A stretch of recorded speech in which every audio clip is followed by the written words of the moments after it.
I don't know what's more awesome today. We get to talk about hybrid warfare, or we get to talk about hybrid warfare with Janice Fischer. Assemble the council.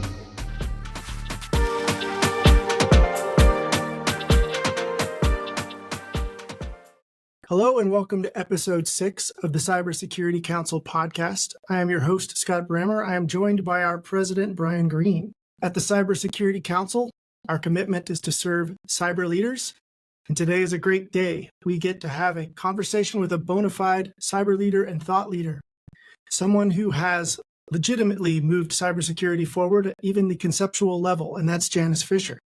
Janice is building a cyber community as we speak on the international stage. She is literally bringing a message of cybersecurity's intent and cooperation to countries, corporations, and even intelligence agencies and defense agencies. In her career, Janice has also led a public cloud business unit within the Fortune 100 company as a CISO. It is my honor and privilege to introduce a 20-year veteran of IBM, a maestro of digital transformation, a cybersecurity thought leader, Janice Fischer. Please say hi to our audience, Janice. Hi, and thank you. It is my honor to be joining both of you today and to be able to contribute to the forward motion of what continues to be a fascinating but challenging domain for all of us who choose this for a career path. I'm really excited to speak to you today. I know that Brian is.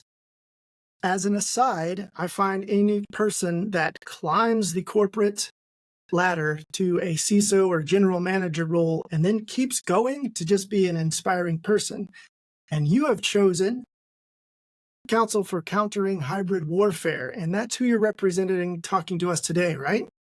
It is indeed. Yes, I'm a member of their team. We're small but mighty. I would like to offer our audience the mission and vision statement from your organization, the Council on Countering Hybrid Warfare.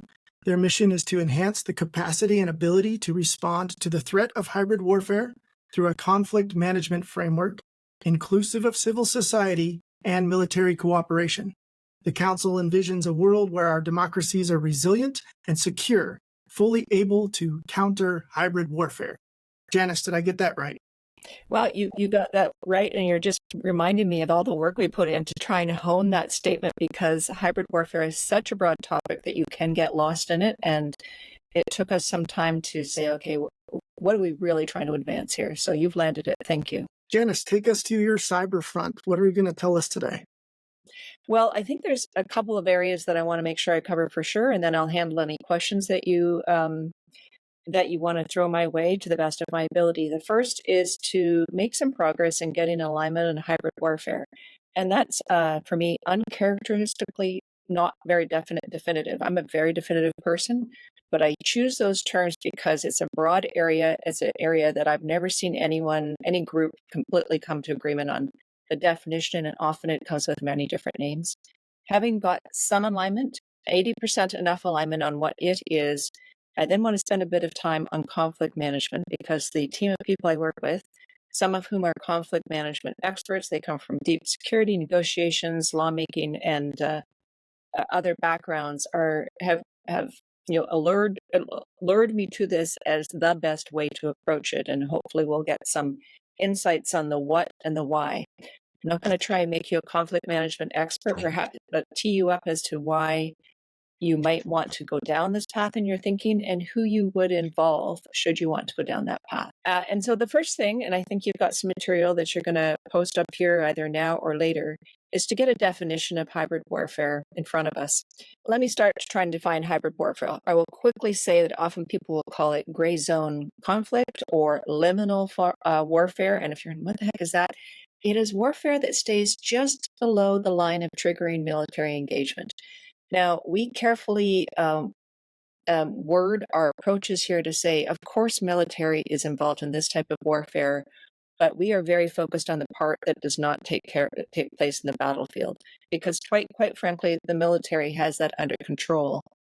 Much of hybrid warfare, or how it has changed warfare, is relatively new. The military aspires to be involved in it, in many cases is, but we cannot delegate all of what needs to be done in hybrid warfare to the military because they don't have the ability to cover the full waterfront. Let me dive in a little bit to give you that context. It even took some time to come to agreement on what's under attack. And so 3 domains here. Economic under attack. So if you're thinking in terms of it could be an entire sector, it could be just one company, it could be a market, it could be a country that's economically under attack. So that's one domain of attack, and you see that these overlap. The second is political, and this probably feels pretty obvious in the year when more elections than ever are occurring, not just the one in the U.S. So that's a pretty high focus one right now. So it is under attack both at the electoral and political system, but it also refers to at the actual political mechanics at the municipal, regional, federal levels being under attack. It attacks democracy, sovereignty, legitimacy, and stability. And then the third and final is societal. This is exploiting the whole belief in our society or a culture or an ethnicity or a race or a diversity. And it really goes to inciting division and breaking down social cohesion. So this is what is under attack. And I should have said much earlier, people usually conclude I'm paranoid by the time I finish, but I do find that it's always comforting to talk to those in the CISO community because they kind of come from people think they're paranoid anyway to do their jobs well. So I feel it's good to be with the brotherhood or the sisterhood or the fraternity. So some of these you'll look at and say, yeah, I kind of get this. And some of you go, what's that doing on the page? So let's focus in on lawfare. So this is using the legal system to act as a barrier. So using your own laws against you. I'll give you one tiny example of someone who I came across when I was actually being recruited to help with an NGO that was going to help those who are victims of foreign interference. So depending on what culture you come from, whether it's Iran or India or China, you might be pressured externally, even though you become citizens of the country. There was a fellow who I spoke to who had written an article on why a country that no longer had the ability to have a consulate probably needed the ability to issue passports, but didn't need a whole consulate. And he had left his country of origin because he didn't feel it was safe to leave there anymore. As a result of doing that, and this person is a professor at a university, a series of articles were published in a completely unrelated country saying he was Islamophobic. That affected all of his ratings and his ability to teach. And his only way to stop that was he had to go and sue the magazine that had published this about him, and he has been tied up for 5 years in a lawsuit. It triggered exactly what they wanted. So that it's a very individual context, but it makes you begin to see more broadly how it's easy to type an individual, it's easy to type a company in terms of what it can and cannot do legally. Another example, again, because it's so easy for people to say, oh, this is synonymous with cybersecurity. It's not, is everything that's gone on in the information and cognitive domain. Now, again, speaking with CISOs, you understand the risk of having your information stolen, but this is extending it to absolutely fake news, everything that is around mis, or malinformation, manipulating what the public thinks, learns, believes. It's also called propaganda, ideological warfare, psychological warfare, influence operations. So there's many terms for this. That's that domain. Cyber, I'm not going to cover because you've seen it before. Terrorism, having lived my career in technology, there's sometimes we really thank technology. And this is a case where technology has really enabled terrorism. And for me, the easiest example is Volt Typhoon, which I suspect many of your listeners are aware of. It is malicious software that's been embedded in every element of the critical infrastructure. I happen to not be American. I don't come from there, but I'm quite convinced this cascades of blast radius will be far broader than the U.S. Effectively, technology has enabled terrorism in a manner that, if, for example, there were a fleet of warships sitting in the Pacific aimed at every part of the critical infrastructure in the U.S., you would have military intervention. You just would. Volt Typhoon has effectively enabled the same thing without interference from the military. If you think about what you didn't like that happened with CrowdStrike 2 Fridays ago, that was an accident. When this happens, you know what the blast radius will be.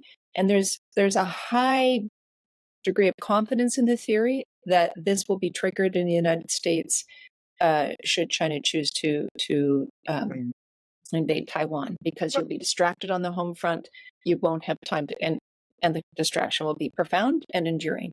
So that's an example of terrorism, but it's not your grandfather's or grandmother's terrorism. Transnational organized crime, the really, really easy example there is the fentanyl crisis. And it's not an accident. Anytime when you hear that the president of the country has won an advance because we're going to have less fentanyl brought into the country, and we're thankful for that, and we are thankful, but that is a form of bringing control externally. Threat financing is when money is being used to do things other than just financing. I have colleagues who've been involved at negotiating tables where they will go and do the research after the fact, during the negotiation, and help the company see that this is actually a bad actor attempting to gain control through their company of a part of the sector, such that they can broaden control of the sector in that country. So that gives you an example of, and I'm not trying to scare you or be threat mongering, that hybrid warfare is considerably broader than just cybersecurity. I think a couple of other things I would introduce here, and I probably do it from the start. There are sometimes a ransomware attack just is a ransomware attack, but sometimes it's on a broader scale to achieve something other than just crippling an individual company. So that's one aspect of it. You can easily get lost between it's a tactic versus it's a part of a bigger thing underway. The second is, and it's very interesting if you start to dabble in reading NATO publications on this, military warfare has a concept of peacetime. Hybrid warfare doesn't really. Once it's started, it doesn't actually have an end. It's ongoing. And I will make a connection to conflict management when I get there. And the other aspect is it's any friend is helpful, or is helpful in the attack. So sometimes it is criminals, and sometimes it is state sponsored. It's a broad range of attack or bad actors involved here. So that's hybrid warfare. I can pause and take a breath, or do you want me to go and link into conflict management and give you some insight there? We both have a number of questions for you.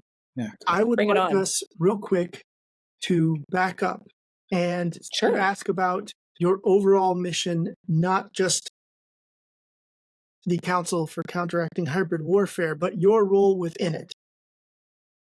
You've just brought up all sorts of brilliant topics. For you, what is a successful week in your role as a director for this organization? I'm the only person who comes from a private sector background, and they recruited me because they figured they probably couldn't do private sector speak. And I do find us coming from very different orientations and needing to say, back up, what are we trying to get done here? So for me, and this is a very, very tall mountain to climb, it is beginning to penetrate into the private sector where we can, to increase alignment on the understanding of this and on the actions. You asked me what a good week is. It's getting the message out to more people and convincing more people such that they're prepared to take action. If you asked me for just one dream outcome, which is not like a good week, in my time in related roles like this, voluntary collaboration was voluntary across sectors. So whether it was information technology or financial services, I don't think we can afford to be voluntary in this. If we were on the Titanic and my deck was underwater and yours wasn't, I think we need to be collaborating. And so we need to move it from I'll share information, insights as it suits to, oh no, if it's my crisis, it's your crisis, because these are not isolated, or at least give it a chance to check that it's not isolated. And there are a host of industry organizations in place in which that could become possible. But until we accept that it's not casual, it's privately held or private sector, when you're publicly traded, There's a lot of motives not to release some information, SEC rulings aside. Um, the need to collaborate is at a whole new level because the bad actors are collaborating to take out sectors in addition to just individual companies. Do you like to take us towards the conflict management framework? I will. And I'm not the expert on conflict management, but I will give you the punchline that it took me a while to arrive at. Because hybrid warfare doesn't have an end, think of it like diabetes and think of conflict management as the approach is the insulin for hybrid warfare. So for hybrid warfare, it's very easy to just think of that as the negotiations, like a ransomware negotiation. The discipline of hybrid warfare, and there's a deep and broad one in the academic institutions and with hostage negotiators, a lot of discipline coming from there, one of my colleagues, is to say, no, it's a whole system that you have to set up. It's a process that you need to establish where you are thinking through developing an overall strategy in consideration of what the adversary is likely be trying to achieve. If they're just trying to get some money out of you, understood. Is it a broader agenda? And then to design the actual system and structures of how you're going to approach it, plan your approach, execute that approach, engage in tactical dispute resolution, knowing that you might be brokering some amount of peace, but you'll never actually arrive at a peacetime. Take a step back from that episode, do additional conflict analysis, and then go back into the element of strategy development. What I missed in that, it's not an individual sport, it's a team sport. And so to be effective at conflict management, you need to assemble the other players around the table. When you think of what I set out there as the vectors of attack, if the CISO is the only person at the table, you can't win. Unless you're a very small organization, you have someone who's responsible for marketing and communications and everything around disinformation and attacks of that nature. You need that person on the table. At the table, you can't expect the CISO to be really good at detecting when the brand's under attack and what to do about it. Similarly, you need the lawyers at the table, and you probably need finance at the table. So you need to build out that right team to bring to the table to even have an effective set of systems and processes to tackle it. And one of the reasons I'm here today is having been in roles I've been, because I've been a CISO, but I've been in a lot of other roles in the corporation. And I know it can be hard to navigate and convince others that it's not just my problem. And there are days when I look at the role of the CISO and I look at the regulations out there, and it feels like we're trying to make it all the CISO's fault, when in fact they need to navigate and get other players inside the corporation involved. And so my friends and colleagues in conflict management have approaches and workshops they're prepared to run to say, how do you navigate out of your own tower into getting the other people aware of that and bought into the problem. So that's why we're pretty passionate about conflict management as an approach. You're using the term conflict management. I'm internalizing that, but I'm also hearing, or at least interpreting this as seeking out collaboration and engagement. Let me see if I can bring this to an example. As a CISO, ransomware is very much on my mind. And if you get into a ransomware situation, I'm going to be engaging my cyber insurer, law enforcement, and that is immediately going to cascade. There are benefits of working with and cooperating with law enforcement. For example, in the case of the Colonial Pipeline, the FBI and other three-letter agencies, they already have cooperative relationships with other regulators, with the finance industry. They have live telemetry on crypto wallets and exchanges. And that meant that they were able to field activities like recovery of crypto wallet keys, working with financial agencies to get money returned to Colonial Pipeline, etc. What I'm saying is, through what you're calling conflict management, I might be improperly considering cooperation. As soon as you open the door to all of that engagement, wonderful things can happen. You're not just a CISO in a corner. You're a CISO with a much broader team over the horizon. So crisis management would be one of the things that happens throughout conflict management, and I think to put it in context, in a military sense, you'd have battles, but you're fighting an overall war. This war is not going to end. So yes, it is to build the team who's at the table with you. You just defined a wonderful external team, some members internally, because it's so frequent that CISO is isolated. Something that has been talked about here has been sitting on my mind since 2 Father's Days ago. As a member of general society who pays attention, and yeah, I know a little bit about security. I know a little bit about what's going on in the world from a conflict perspective, but I distinctly remember before I went and played 9 holes of golf 2 Father's Days ago, that there was broad headlines on the Chinese doing reconnaissance on United States critical infrastructure. And anybody who understands anything realizes that you do recon because you're planning to attack or going to attack. In my mind, that was a moment where I was like, whoa, Well, like what, like this is hitting the headlines of major news publications. Is anybody else panicking? And we already had Russia and Ukraine. And in my mind, I'm thinking, well, China's doing this in preparation for an attack on Taiwan that our administration then responds negatively to, in their minds, with some form of sanctions that they hate, and they go press a button and say, lift the sanction, or there's no power in the southeastern United States. that's Volt Typhoon, and that I frequently wonder why more people, because the FBI publishes on this every Wednesday. I'm not even an American, and I wait for the information. What's happened this Right. week? So yes, though. So I'm going to introduce something here to challenge where we just landed. It is easy to, and not unwise to say, there's a threat from China. But I posted on LinkedIn sometime in the past 3 months an article about the threat to our water supply. And what I find most fascinating about that is pick your country, because the Iranian-backed attacks are because there's an Israeli portion of a water metering device in there. The Russians are just having fun. China's doing it for those reasons. So I do remind myself regularly, be careful about picking one foe. Right. Because that too can make you distracted. It's hard not to be distracted. It was last Thursday they had to scramble the fighter jets between Canada and the United States for the.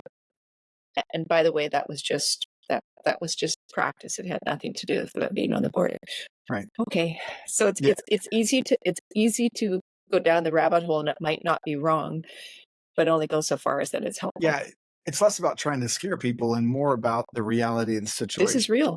And This is real. Yeah. we And touched what do you right do? up on, if that's real, what are we doing from, as Scott mentioned, Colonial Pipeline, major energy companies, anything that involves running our infrastructure so that our society doesn't go into chaos. What are they doing right now to prevent, not necessarily prevent even, but react to something bad happening? Because if that thing happens, then you have all this societal impact too that I only want to think about. Are you asking a question? I don't know. Yeah, well, Sorry. how serious do you feel companies, not just in the United States, but across other parts of the world that are afraid of these styles of attack, are taking this threat? I think to answer that question, you need to step back and say who and what is at risk. And so, if I'm just wearing my hat that I'm an executive in a publicly traded company, I can have my own views about what the country should be doing or what our politicians should be doing. But if I'm just going to put on my professional hat, I think I need to be protecting the company. And if protecting the company sometimes extends to protecting the sector, which frankly, I always feel financial services really gets. And I've probably spent more of my career focused on financial services. So I can see it, and I'm doing consulting work at a bank right now. And I just, they get it because they can bring down the whole country if a couple of them mess up. There are some other sectors who get it. I feel that from a professional, what we should be doing, and it's why I said it, if I should give you my North Star wish, it would be the proactive sharing and collaboration, not after the fact sharing and collaboration, because there are holes in the hull of this boat. And if we think that one of us is okay when the other's not, that's actually foolhardy thinking, and that is not limited to the financial services sector. That's my view from a professional perspective. And there are all sorts of government. There is lots of government help out there if you choose to tap into it. Help, not free. When you're a smaller, like I look at the smaller utilities like water, which is very fragmented because of its history. In the US, I actually don't know about other countries, but I do know that the US does have some funding that could be available to help, but apparently it's so complex to get to it that you can't battle your way through. Because if I'm sitting in a small organization, I neither have the skills nor the money to buy the skills to do what I need to do. And so that's where I really, taking off my professional hat and putting on I'd really like the country to keep running. I'd really like water to come out of the tap. I would be advocating and agitating for help those in those sectors who don't have scale. Like some of them, like I think the electrical grid, they found a way to collaborate, find the money. Anything I read about water terrifies me. And having grown up on a farm, I'm very familiar with how important, well, we all take it for granted. We just do. But water, you can lose your crop, lose your animals, lose everything. How collaborative do you think CISOs of, like, let's just use Texas, where Scott and I live? I don't think I'm in a position to assess that. I think I'm curious. I'm going to turn that around because how long is a piece of rope? Is that part of that question? But it's taking it from we're just sharing to no, we are working on a common problem. I can't tell if we have tripped over that line and we need to get over that line of no, we actually have a common problem. It's just not I'm learning from the problem you had. Oh no, it's actually we actually all have it. So do you detect that going on? Scott? As soon as we talk about government, even a city organization and its response to an IT issue, a security issue, etc., we have to take into account that civil governments move more slowly than we would like. As just one example, approximately 12 to 18 months ago, some federal mandates came out that said that state and local governments have to make sure their IT systems are compatible and can completely serve disabled persons. Most city organizations and institutions and state governments are still trying to figure out how to start. Yeah. Budget is a constraint, everything else.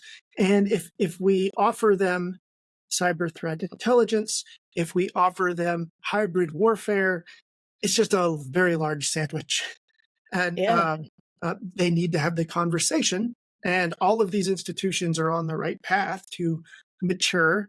They're using frameworks, they're using processes to get better, but this is a long road. Janice, you started off talking about the scope of the threats, the magnitude of the implications, and everyone needs to hear that message just to recenter them on how important all of these elements are.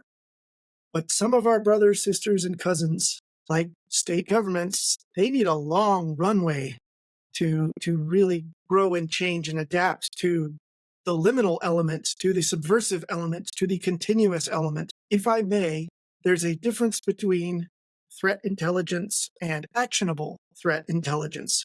If you are a CISO, you do have services, peers, and communities you can turn to help you with these kinds of things. All of them can have some barriers to entry and they can come with cost. For example, if you are with a financial service, the financial services ISAC is absolutely brilliant. But to get in that door, it's going to cost 20 to who knows how many thousands of dollars per year to be a member and avail yourself to their knowledge. They'll tell you what investigations are happening right now, how to respond, how to remediate, how to treat your environments, but you have to get in the community. On a smaller scale, if we're talking about small and medium business, a CISO might sit down and they might have a beautiful benefit of the Microsoft cloud. And nowadays, it will give you threat intelligence. But even that comes with constraints and limitations and cost. You probably have to be a high-level E5 customer to get full visibility. That's money. And even once you have it, that threat intelligence might only report where you have Microsoft sensors like Defender. So that might not be in significant parts of your infrastructure, etc. So there's so much that you can't see and that is not immediately available to many, if not even most CISOs. So I want Janice to be successful. I want everybody to hear you when you're saying hybrid warfare is a legitimate threat. We need to partner. We need to cooperate because we need all of this knowledge and how to respond become available, more available. It's back to the basics of protection. If you don't see the threat, you can't protect against it, and keeping it behind paywalls is a threat to democracies and sectors and a bit of way of life. I don't mean to sound like Pollyanna or wish for the sky. Like I spent decades in publicly traded companies. I understand the barriers. I also understand the risk of revealing what you know, because sometimes it reveals where you're vulnerable. There are all sorts of motivators not to share, but the alternative of not sharing is a really unappealing one, I'll say in my most understood manner. That's why we were looking for ways to start to get the message out there. As I said, it's a long hill to climb, and I fear that it's going to move faster than we can. But the alternative is to remain silent and watch it happen. Solitary journey at a CISO is a tough one. We can, from our small organization, help with workshops if a CISO is trying to find out, help me figure out how the heck I get the right people involved within my company, because that can be hard too. It is so easy for people to say that's just cybersecurity, and it's not. Or I've already spent enough in security this decade. No. What can our local neighborhood friendly CISO do to better prepare their organizations? Perhaps I'm asking what sort of intelligence and information they should be considering, but maybe I'm just asking you, do they just need to recommit to the basics, making sure the incident plan and the communications plans are solid, or is this are you suggesting something a little bit more intensive on the engagement side? Find and cultivate partnerships. I would say find and cultivate partnerships inside the organization and external to the organization.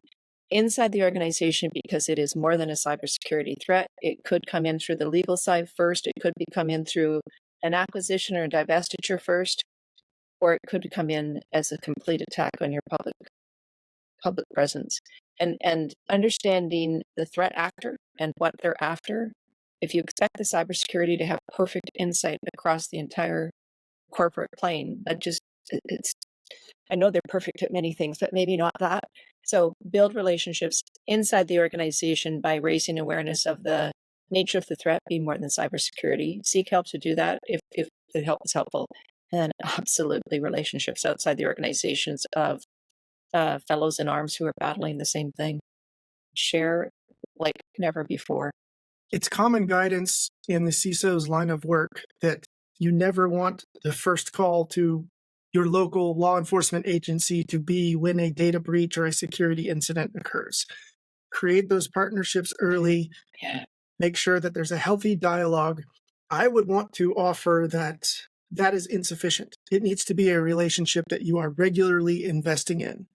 Our law enforcement peers and the ISACs I mentioned, et cetera, they're all giving regular community advice, opportunities to engage and hear other opinions.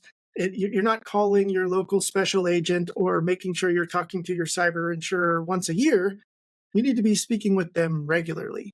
I was just going to explore that with you, and it's you popped a question in my mind. So does your current CISO organization have an ongoing collaboration with local law enforcement that you could build the bridge there on behalf of your CISO community and keep it alive and vital that way, in addition to an individual CISO on his or her own attempting to keep that relation? Like, you have to do it at an individual level, but if you are enabled by an organization, there's a win-win on both sides. Yeah, we actually had the head of the local FBI office come and talk to our group last year and just lay out, this is how you interact with us, engage with us. If there's anything. And so how do you keep that alive? Right. So that especially when you're in a smaller organization, you might not have the resources to get to what you need. Anyone I know can do a web search, but they might not have 28 hours in a day.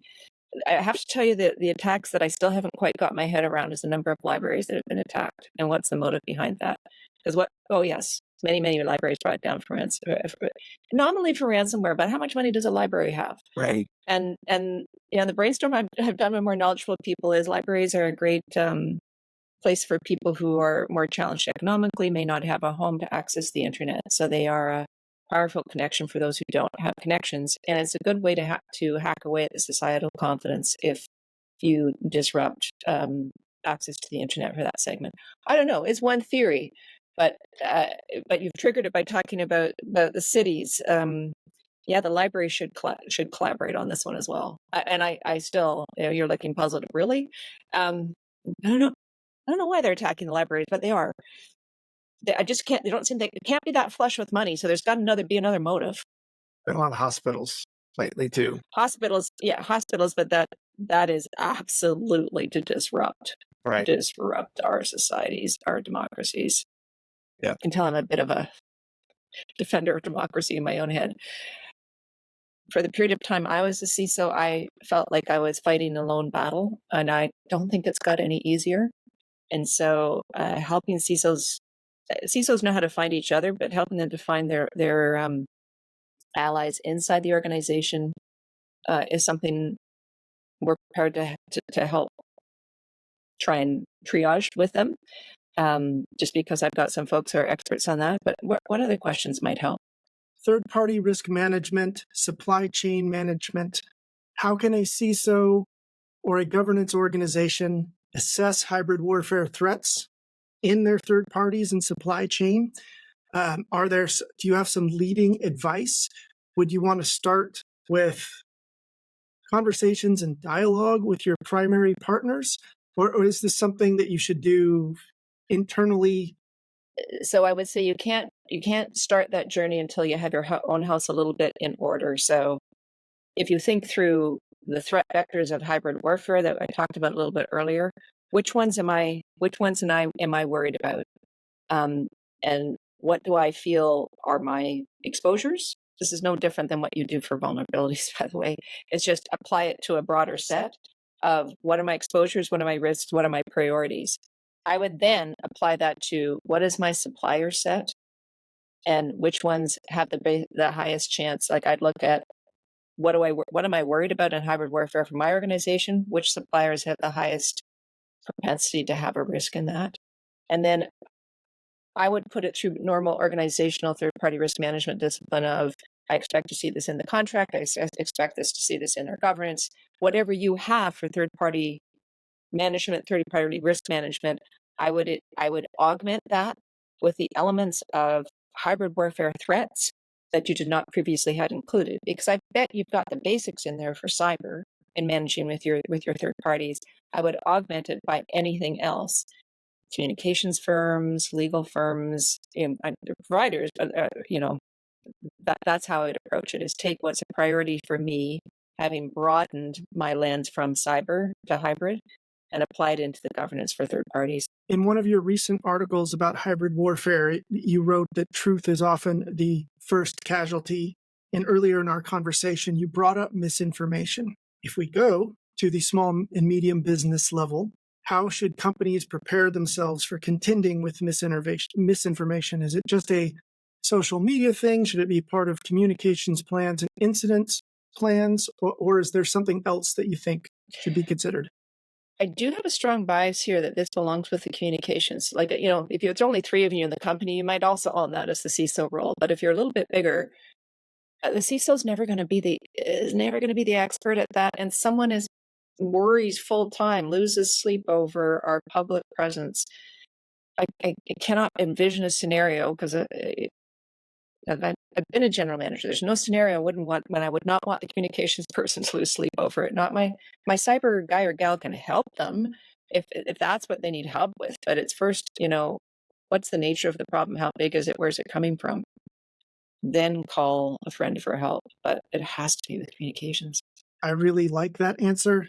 Communications is going to understand the nature of truth how to correct the record and what sorts of narrative the company should put forward. And I'm using the word narrative in this case in a healthy way. So I think you're right. Absolutely. Yeah, no, they have a narrative in the market, or they might say, you know what? Sweat it. It's too small. Stop worrying. Thanks, cyber guy, for your worry, but too small. There's a whole school of thought about how you deal with disinformation, and you can go down that rabbit hole of a few democracies who are trying to do this in advance of elections with varying degrees of success in terms of being louder than the bad guys in the information you propagate. But how loud is loud after a while? In the end, it's what is the company's appetite and budget to deal with it. Earlier today, you talked about how your background in the private sector made you the right person to come and join the Council for Countering Hybrid Warfare. Have there been any specific wins there where you felt your input was able to change the course of direction? Maybe you've had a really good engagement with a partner? For me, one of the wins was internal, which was taking what these experts understood and knew, but didn't have it down to the 30-second elevator pitch. And I did not do 30 seconds on the elevator, but I could if you needed me to, because in private sector, you can't show up and be vague or fear-mongering. Even to the extent I did was too much. I let myself go here. So you have to show up and say, I'm here for this topic. Let me define this topic. Let me define what it's about. And the team, when I joined them, just didn't have that orientation because none of them came from private sector. So I feel like I probably enabled way more than me to have that conversation. And on my own, on a day-to-day, week-to-week basis, I get a chance to do things like this. So I get the word out there and offer help. I will tell you, when I say I offer help, we're a small organization. And what blows me away is the number of entities that have come into existence around this topic area. I've not even had a chance to do a search. I think one of my academic colleagues was going to. But I feel like there's an increasing flood in the market. There's a whole journal that's been established on this topic. That might be a bunch of publications, but maybe there's some help in there somewhere. Cybersecurity communities are definitely having explosive growth right now. To take it a step farther with the specializations in hybrid warfare, yes, I am certain you are in the right marketplace and that it is growing. But I also believe you're the right messenger. Oh, You've been a public cloud CISO, right? You have probably experienced, observed, been a part of firsthand responses to hybrid warfare type situations in your past, and you've seen your own organizations grow from them without ever disclosing too much. Are there any stories from the trenches or something that you're bringing to the table? I think what likely shaped me was my experiences before I was a CISO, but it's probably why they said, okay, you get the short stick. I ran outsourcing. So I ran many customers' entire IT organizations for them. There's a period of time in Canada, I was running Canadian operations at one point, where everyone engages in a specific financial transaction to reduce their taxes for the tax year. And so that last 2 days of that month of the year are absolutely crazy. And one of my financial services clients came under attack from a Russian bad actor. That experience, living through that, and by the way, it was a Canadian company. I was doing a Canadian job. I would have been up a river without the FBI. Back to the 3-letter agencies. And, I was working for an international organization, so we navigated to them that way. But that certainly was, what doesn't kill you makes you stronger episode. I would say the other one is having dealt with an all-out infrastructure failure, and that probably viscerally leaves marks because one of my data centers that I'd inherited had floor above it. They had a flood. Something blew up, and we had a waterfall through our data center, which, as you can imagine, means you can't leave the electricity on. So recovering from a multi-client outage, when you were impacting operating emergency rooms and operating theaters for a relatively large segment of a state, really teaches you a number of elements that are around what you need to do to be a good CISO, and around what you need to do to think of the concepts of hybrid warfare and how to the concept of what's the crisis and what's the overall system. Because much as I was working for a large company at the time, they didn't actually have adequate existing processes for dealing with that kind of multi-client outage. So that, I would say, those were the two not necessarily CISO specific experiences that prepared me for what I spend my time on now. Risk management. would you recommend hybrid warfare be called out as an independent and individual threat within, say, a corporate risk register? Or would you want to see something more specific and discrete? This type of risk, that type of risk, or espionage, diplomatic, terrorism, etc.? I would say yes. I think it needs to be hybrid warfare and not the specific domains that I set out for the following reason. The risk that is defined for financial services companies that they must manage them to today consumes them full time. And so they don't have capacity. Maybe they don't have motivation to think about the risks that are not defined to them by the regulator. And so every time you say it's that egg in the carton of eggs, you're not protecting the other 11 eggs if you bought a dozen. And maybe you have to say, how do I protect the full carton? And you figure out which eggs are at risk. So I've not been asked that question before, but that would be my initial response. I recently went through the process of helping an organization set up a corporate risk register. And we allowed some governance, risk, and compliance tools to help us build the initial register. Mm-hmm. We could tell the tool, we are this kind of company, we have this kind of data, we have this kind of services.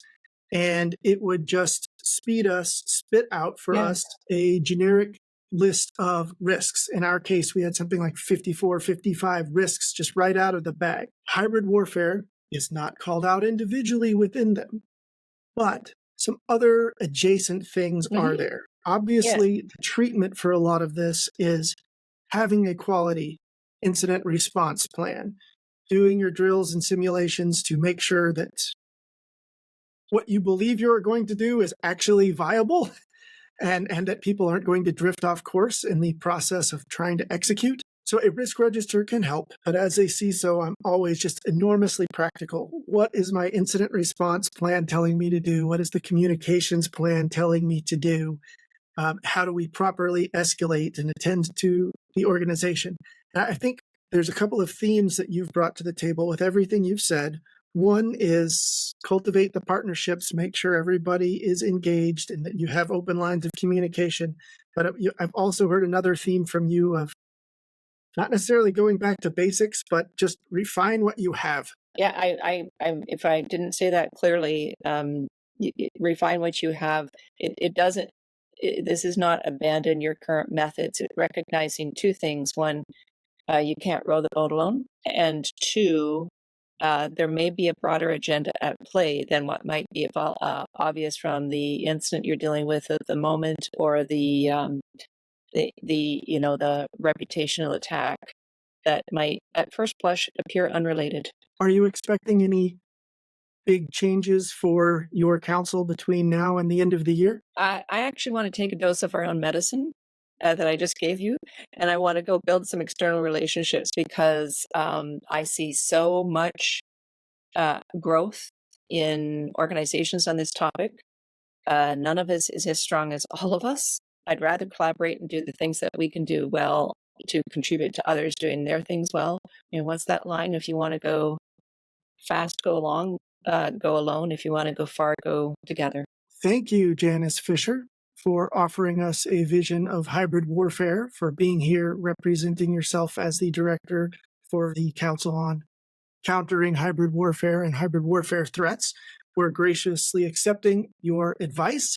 We are going to build partnerships so we can all be healthier in our responses. The Cybersecurity Council is glad that you've delivered your message, and we will be there to support you anytime we can. I cannot thank you enough. It's been a privilege to have a chance to chat with you. I've really enjoyed the conversation, and if I or we can help, track me down. It doesn't need to be on a huge group basis, so let us know. And if there's things we can do better, we're also keen to hear that. Thank you, Janice.